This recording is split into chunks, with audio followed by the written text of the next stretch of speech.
di media sosial yang memperlihatkan bagaimana situasi dan peristiwa salah satu penumpang yang akan berangkat ke Medan Kuala Namu yang kemudian menyampaikan kalimat-kalimat atau ucapan yang sifatnya mengganggu keamanan penerbangan, sehingga kemudian bahkan Kementerian Perhubungan melakukan langkah cepat dengan melaksanakan kegiatan SOP untuk mengamankan yang bersangkutan, sehingga kemudian sejak hari Sabtu tepatnya pukul 21 yang bersangkutan sudah berada di dalam pengawasan petugas keamanan.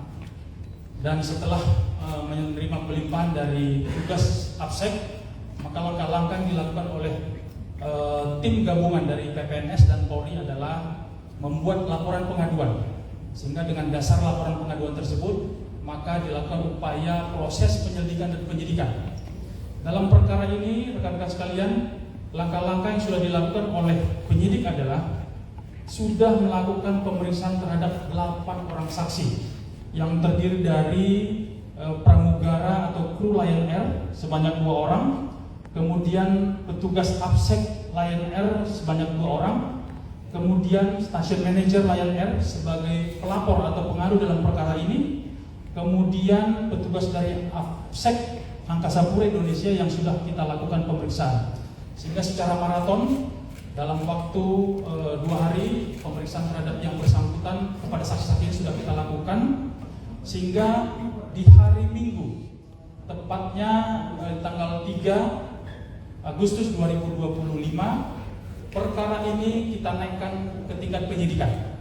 Artinya peristiwa itu adalah peristiwa pidana. Penyidikan ini menunjukkan bahwa peristiwa perbuatan yang dilakukan oleh pelaku adalah perbuatan pidana.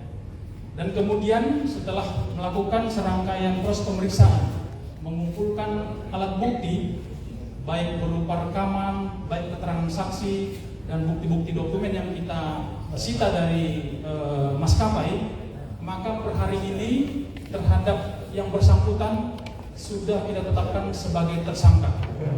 Identitas tersangka yang dijadikan dalam perkara ini adalah seorang laki-laki usia 42 tahun, inisial H, yang beralamat di Kota Pematang Siantar, Provinsi Sumatera Utara. Jadi kami sampaikan rekan-rekan media bahwa kronologis yang bersangkutan itu adalah penerbangan dari Merauke, kemudian transit di Makassar, kemudian transit di Jakarta, dan kemudian disitulah peristiwa pidana tersebut terjadi. Nanti mungkin dari teman-teman lainnya akan menyampaikan kronologis lebih lengkapnya. Sehingga kemudian atas perbuatan yang disampaikan tersangka, mengingat ini adalah undang-undang penerbangan, lex spesialis, maka nanti penyidik dari Kementerian Perhubungan akan menyampaikan langkah-langkah atau tindak lanjut yang akan dilakukan. Di mana dalam pasal 437 Undang-Undang Nomor 1 Tahun 2009 disebutkan bahwa setiap orang yang menyampaikan informasi palsu yang membahayakan keselamatan penerbangan itu dapat dipidana penjara paling lama 1 tahun. Kemudian tentu teman-teman bertanya, kenapa yang bersangkutan tidak ditampilkan dalam konferensi pers hari ini? Kami hanya menyampaikan video terkait dengan proses pemeriksaan yang bersangkutan.